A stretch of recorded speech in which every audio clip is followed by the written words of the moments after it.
Bonjour, on va continuer la collection des exercices proposés aux examens de baccalauréat pour les SVT. Et cela bien sûr concernant l'information génétique proposée dans les années 2019 session normale et 2019 session de rattrapage. Et on commence par la session normale 2019. Voilà le sujet. Donc j'espère que vous l'avez déjà réalisé chez vous pour entamer la collection.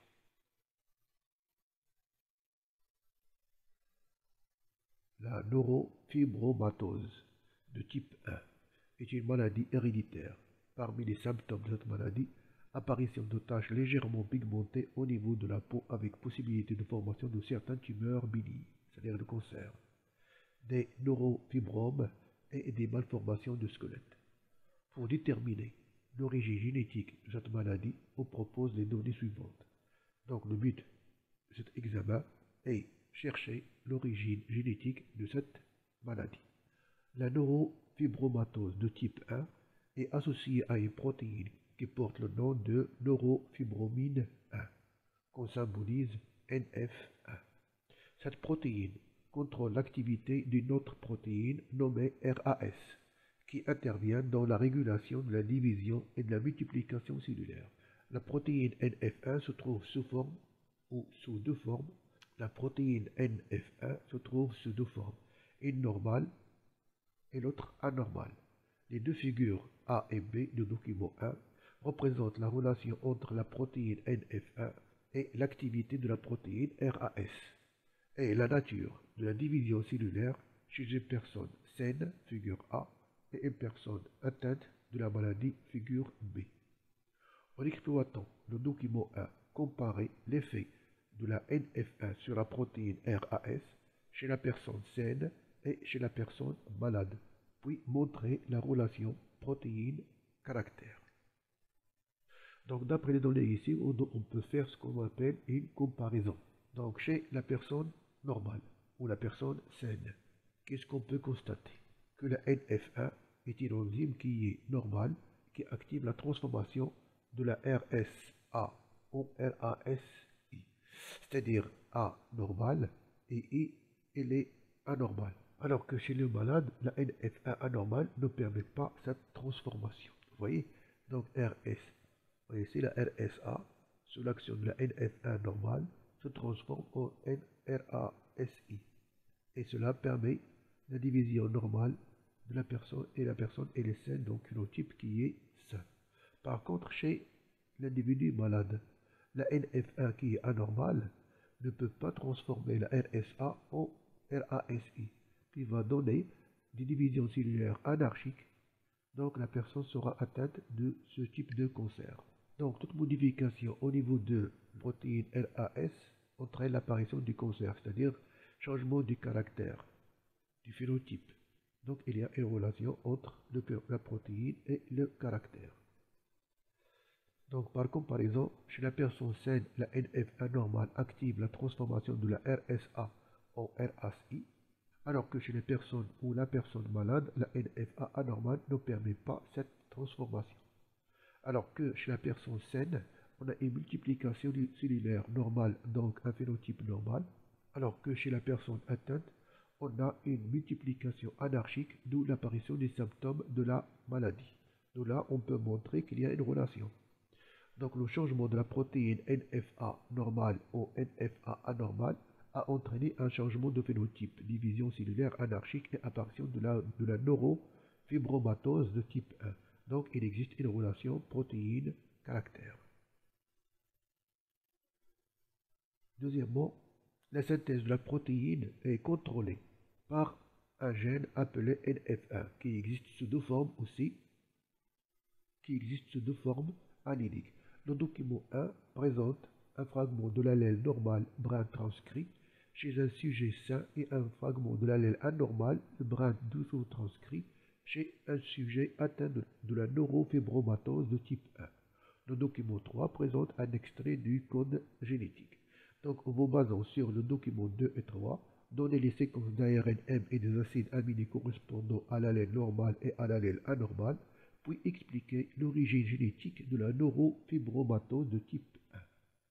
Donc pour expliquer l'origine génétique, bien sûr, on doit d'abord donner les séquences d'ARN et des acides aminés, pour bien sûr comparer cette succession des acides aminés, c'est-à-dire des protéines RASA et RASI, pour comparer la succession des acides aminés au niveau des protéines NF1 normal et NF1 anormal.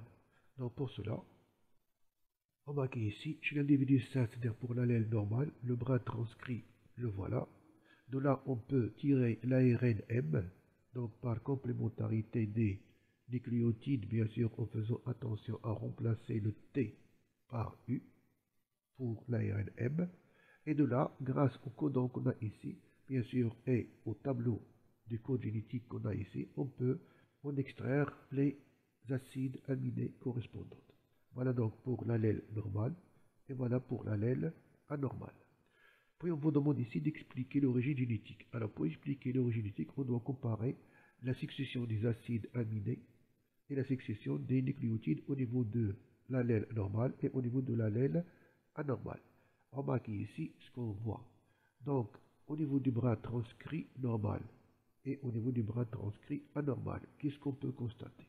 Là on a A, C, G, A, et là on a C au lieu de A.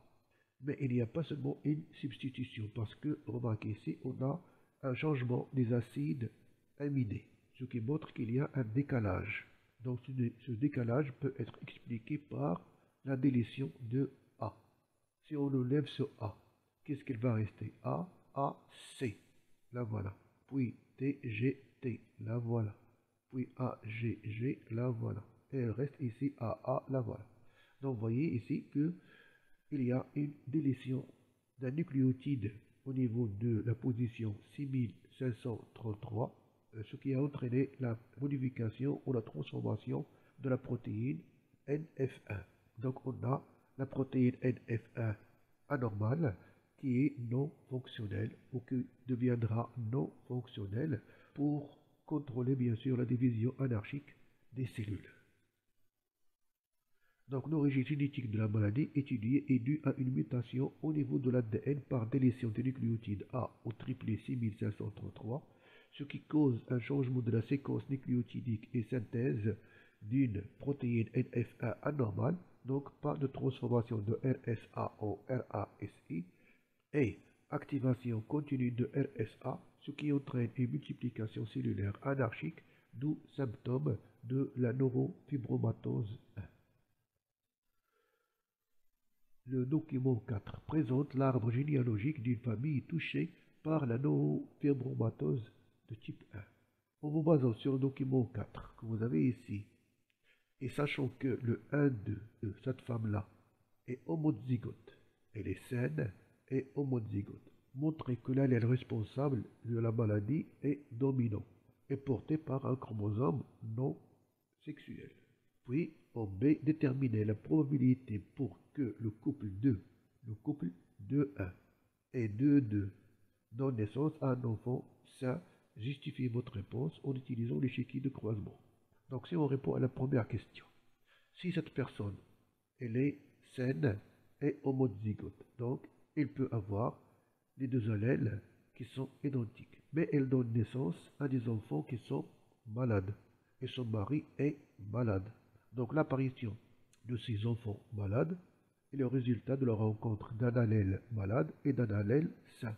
Puisqu'ils sont malades, donc ça prouve que l'allèle est, c'est-à-dire l'allèle responsable de la maladie est dominant. Et puisque cette maladie atteint les hommes et les femmes, donc elle n'est pas liée au chromosome Y.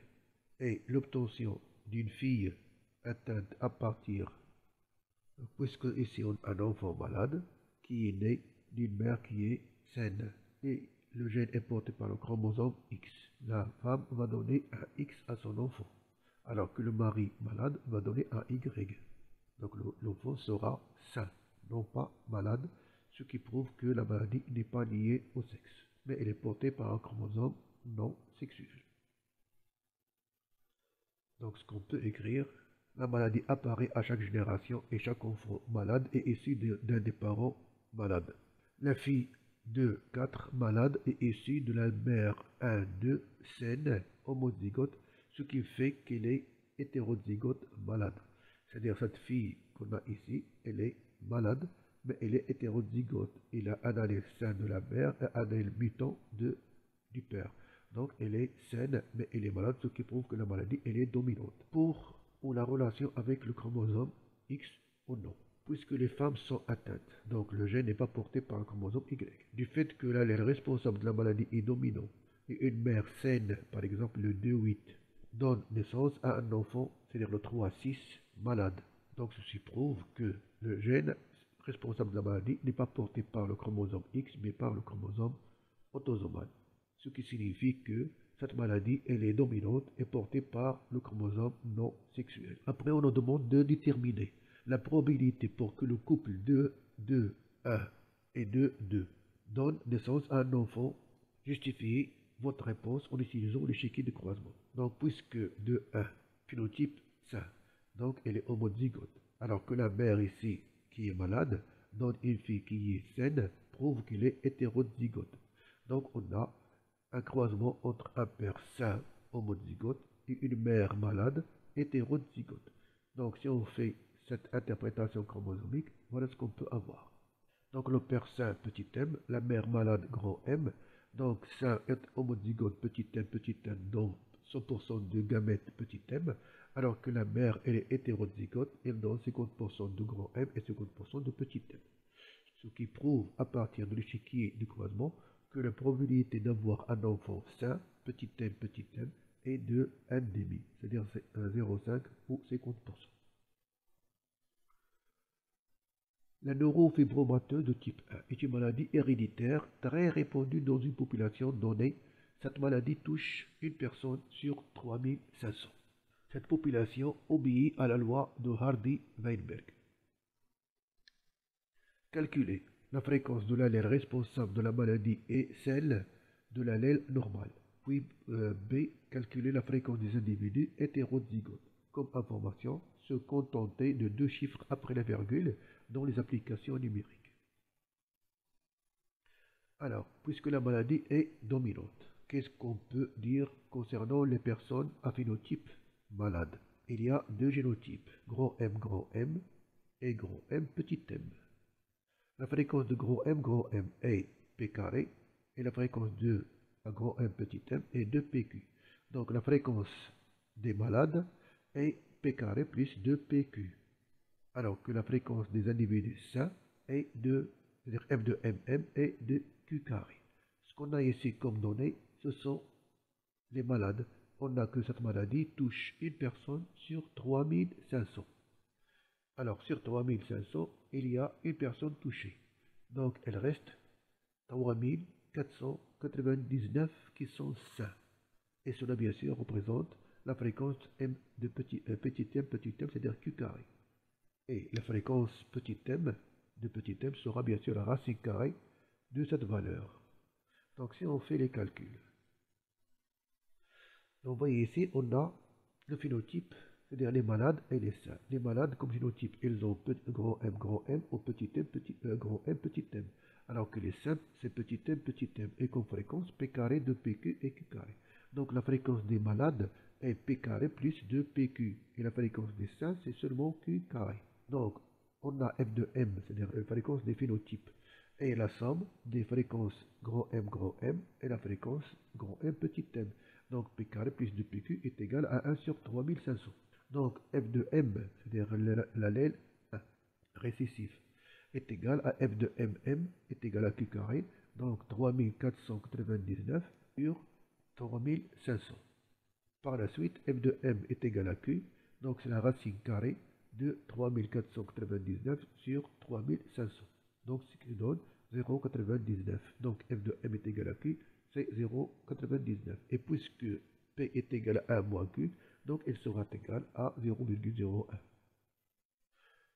On demande après de calculer la fréquence des individus hétérozygotes. Individu hétérozygote, c'est 2PQ. Donc 2PQ, on a P et on a Q. Donc ça veut dire 2 fois 0,99 fois 0,01.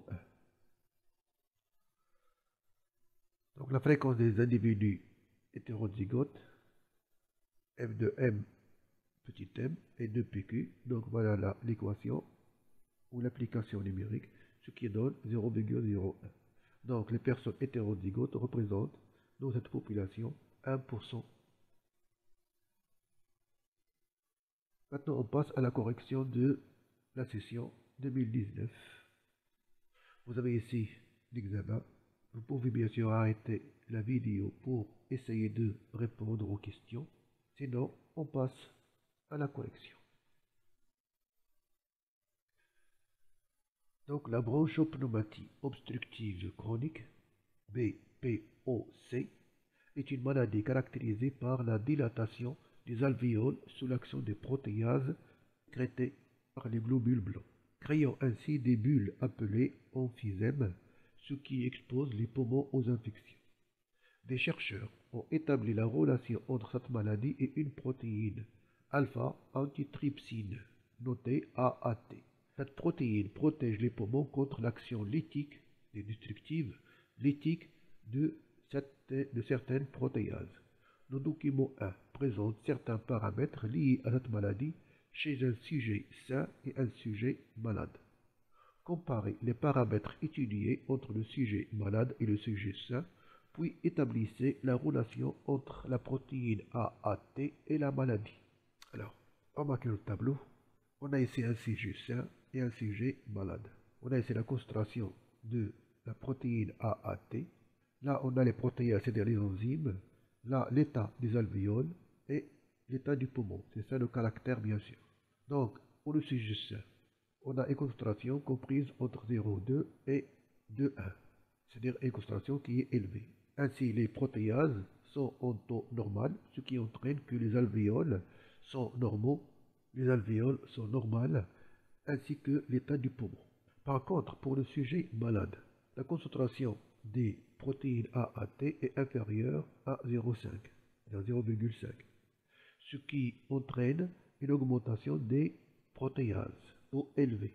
Ceci entraîne que les alvéoles seront fragilisés et ceci entraîne les emphysèmes au niveau des poumons.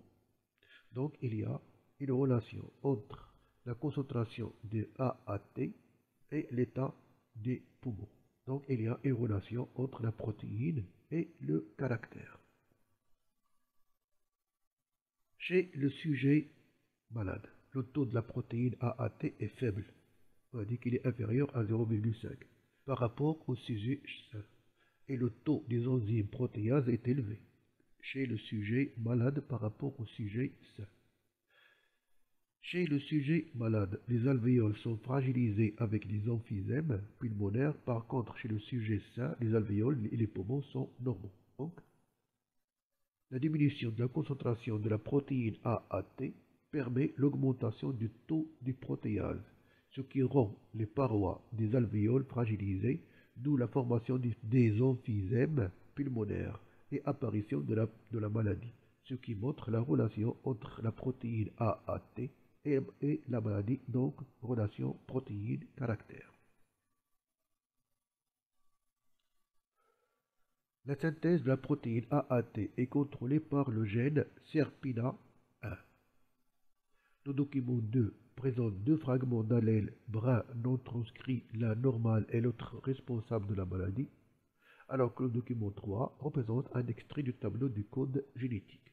Et comme d'habitude, en vous basant sur les documents 2 et 3, donnez les séquences d'ARN M et des acides aminés correspondant au fragment de l'allèle normal et le fragment de l'allèle responsable de la maladie, puis expliquez l'origine génétique de la maladie. Donc bien sûr, comme toujours, vous n'avez qu'à chercher l'ARN M à partir de la complémentarité avec le brin transcrit, et les codons qu'on a au niveau de l'ARN M nous permettent de déterminer bien sûr l'acide aminé correspondant. Donc voilà, pour l'individu sain, on a le brin d'ADN transcrit. De là, on peut tirer l'ARN ou la séquence d'ARN M. Et grâce au codon qu'on a ici, c'est-à-dire triplé, on peut bien sûr déterminer l'acide aminé. Là pour l'état, pour l'allèle normal, et là pour bien sûr l'allèle mutant qui entraîne bien sûr la maladie. Pour déterminer ou expliquer l'origine génétique, bien sûr on doit faire la comparaison. Alors comme comparaison, qu'est-ce qu'on peut dire? Alors remarquez ici, on a 1, 2, 3, 4, 5, 6, 7 triplés au niveau de l'allèle normal. Alors qu'au niveau de l'allèle anormal, on a 1, 2, 3, 4, 5, 6 triplés. De même pour les acides aminés, on a la thréonine, on a l'asparagine, on a l'isoleucine, on a la phénylalanine, et ici on a absence de la phénylalanine, mais présence de la sérine et la proline, ce qui prouve que l'un des deux ou l'un des deux acides aminés phénylalanine à la position 7540 ou 7541 a été éliminé. Donc il y a une mutation qui a entraîné une délétion du triplet AAG au niveau de 7541, ce qui a entraîné l'absence de la phénylalanine à cette position-là. Donc ce qui donne une protéine plus ou moins courte, donc une protéine non fonctionnelle, ce qui a entraîné bien sûr la maladie. Donc la cause de la maladie est bien sûr cette mutation de délétion du triplet AAG au niveau de la position 7541. Donc comme explication qu'on peut écrire, la mutation par délétion du triplet AAG du brin transcrit de l'ADN, délétion du triplet TTC du brin non transcrit de l'ADN, entraîne la synthèse d'une protéine AAT anormale qui est incapable de protéger les alvéoles contre les protéases, d'où l'apparition de la maladie BPOC. Le document 4 présente l'arbre généalogique d'une famille touchée par la BPOC. Le document 5 présente les résultats de l'électrophorèse du gène responsable de cette maladie et certains membres de cette famille. En utilisant les documents 4 et 5, montrer que les deux allèles responsables du phénotype sont codominants et portés par un autosome, puis donner les génotypes des individus 1,2, 2,1, 2,3 et 2,4. Puis déterminer la probabilité pour que le couple 2,3 et 2,4 donne naissance à un enfant sain, ne présentant aucun symptôme de la maladie.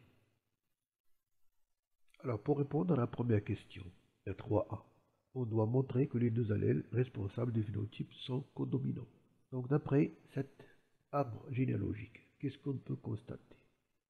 Que la maladie apparaît d'une génération à une autre. On peut dire qu'elle est dominante. Mais, remarquez ici, ces deux personnes, ils sont sains. Mais ils donnent à une fille malade, on peut dire qu'il est récessif. Donc ça prouve qu'il y a quelque chose qui ne va pas. Mais si on lit les données qu'on a ici, homme sain ou avec des symptômes intermédiaires.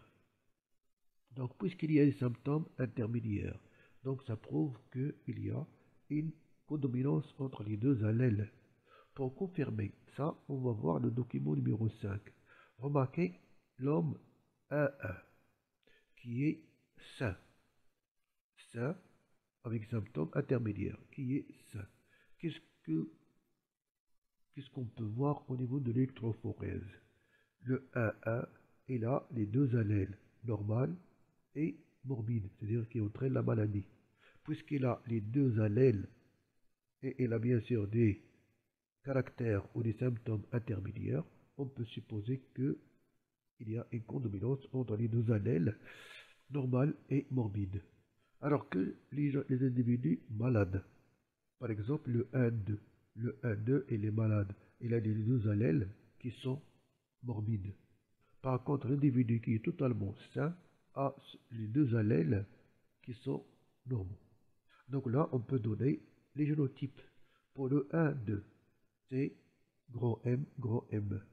Donc on symbolise la maladie avec grand M. Donc c'est grand M, grand M. De même pour le 2,2. Alors que le 2,1, il est sain, grand N, grand N. Par contre, les individus hétérozygotes tels le 1,1 et le 2,3 2, 4 et le 3, 1, elles sont grand N, grand M.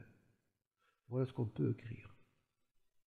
Donc d'après l'arbre généalogique, on constate la présence d'individus soit sains, soit présentant des symptômes intermédiaires, tels le 1, 1, 2, 3 et le 2, 4. Et d'après les résultats de l'électrophorèse, ces mêmes individus sont hétérozygotes, c'est-à-dire possédant les deux allèles différents, l'allèle normal et l'allèle morbide, ce qui montre qu'il y a une codominance entre les deux allèles étudiés. Le gène est porté bien sûr par un chromosome autosomal, car les individus 1, 1, 1 qui est un mâle, elles présentent deux allèles. Vous voyez que le gène n'est pas porté par le chromosome X pour l'homme, seulement il est porté par deux chromosomes qui doivent être bien sûr autosomaux. Donc le gène est porté par un chromosome autosomal, car les individus 1, 1 et 2, 4 de sexe mâle possèdent des allèles morbides et normales.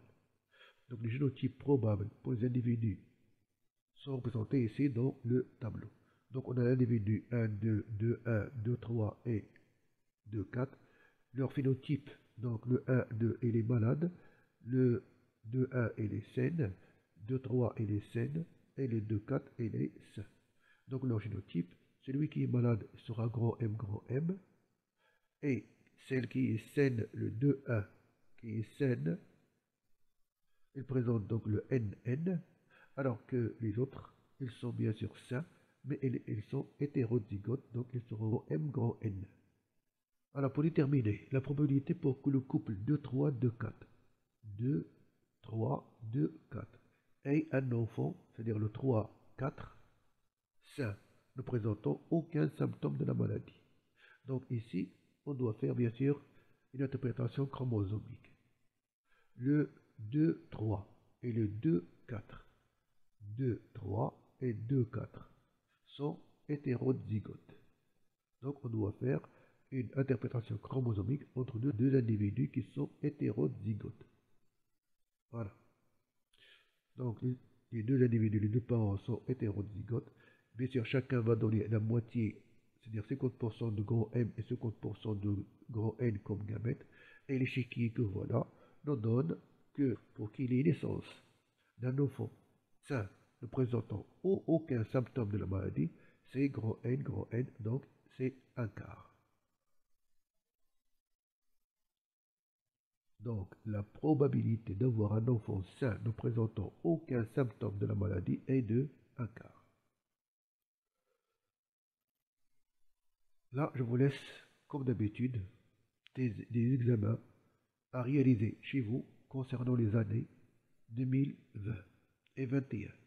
On a les sessions de rattrapage 2020. Là voilà. Et la session de rattrapage 2021. Là voilà. Donnez-vous la peine, de vous exercer à répondre tout seul à ce type de questions d'examen pour vous tester et voir où est le niveau de votre préparation.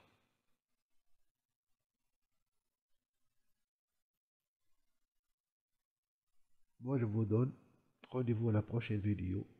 Je vous souhaite bon courage. Et bien sûr, s'il y a des questions, vous n'avez qu'à le laisser dans le commentaire.